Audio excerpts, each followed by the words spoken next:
পাক কি কোরআন আমাদের শিখালেন, কোন কোরআন আমাদের শিখিয়েছেন, সেই কোরআনের পরিচিতি আপনাদের সামনে আমি তুলে ধরতেছি। আমি নিজে না, এবার কোরআন তার পরিচয় নিজেই দেবে।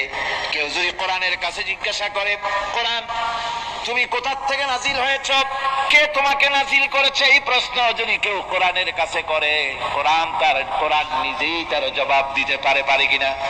কোরআন নিজেই বলে, তানজিলাম মিম্মান খালাকাল আরদা ওয়াস সামাওয়াতিল উলা। এই কোরআন নাজিল করেছেন তিনি, যিনি ওই সুউচ্চ আকাশ আর জমিনকে যিনি সৃষ্টি করেছেন, সেই আল্লাহ আমারে নাজিল করেছেন।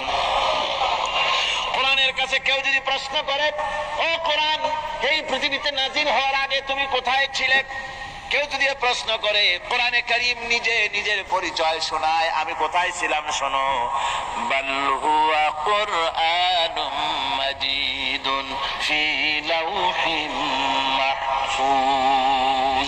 বরং এই কিতাব অতীব মর্যাদা সম্পন্ন, সুরক্ষিত ফলকে লিপিবদ্ধ ছিল, আমি ছিলাম লৌহে মাহফুজে, সেখান থেকে এসেছি।